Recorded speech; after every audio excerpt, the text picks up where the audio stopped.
Hi there. Today we are going to talk about how to negotiate the highest price on your home sale.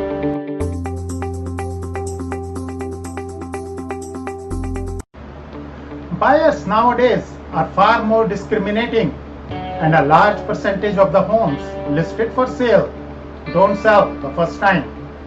It's more critical than ever to learn what you need to know to avoid costly seller mistakes in order to sell your home fast and for the most amount of money.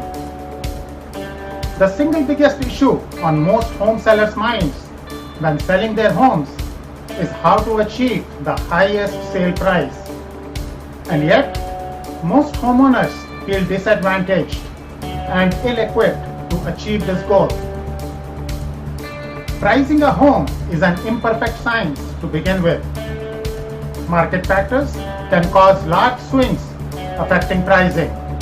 Also, the skill of the person responsible for negotiating the deal can also determine what your home will ultimately sell for. However, negotiating effectively does not have to be as difficult or as intimidating as you might expect. Like anything else, if you have a proven system to follow and you know the signals and you know the language, you can successfully turn the tables around and to be in your favor. Here are 4 common mistakes most home sellers make at the negotiating table.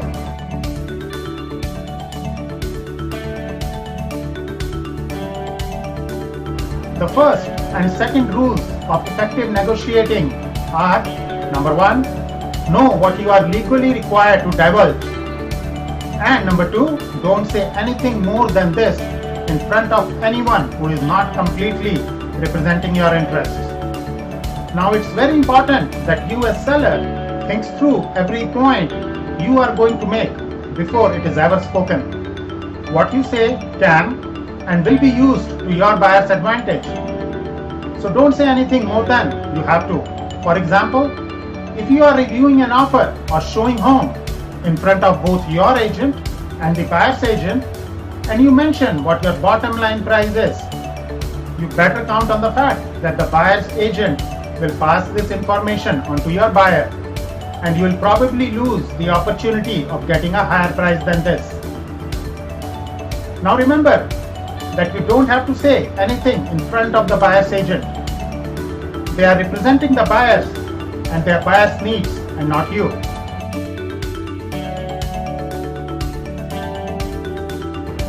Many sellers feel pressured to respond immediately to a presented offer.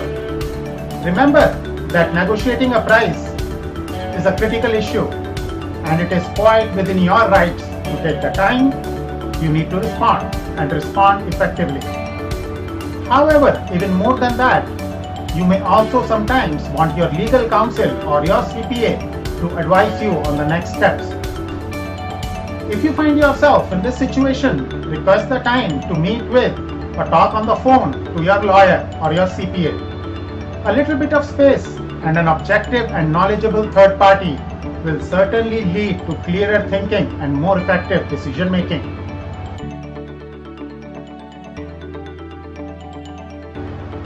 Many sellers feel that they have to throw in a home fixture such as an appliance, lighting, drapery, etc. This is not the case. Now, if these items are not specifically detailed in your listing, you are not at all obliged to give them up if you don't want to. Holding these items back until late in the negotiating process is often an effective way to arrive at a price that both you as a seller and buyer can live with. Used this way, these items can become effective negotiating tools. If you give them away too early, you may lose any potential leverage. And remember, there is nothing stipulating that these items even have to enter into the negotiating process at all. Now, unless they are specifically itemized in your listing, you can treat them entirely outside your home sale.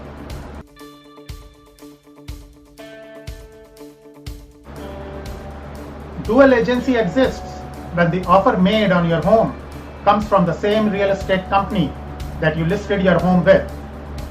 That is, when both you and the buyer are represented by agents who work for the same brokerage or for the same company. Now, when dual agency exists, both your agent and the buyer's agent are legally required to tell each other everything that their clients say. Therefore, if you, as a seller, don't want your buyer to know the lowest price you will accept, or that you will toss in the appliances if push comes to shove, then you should not be divulging this information to your agent. Because remember, he or she must then pass this information to the buyer's agent who works for the same company or the same brokerage.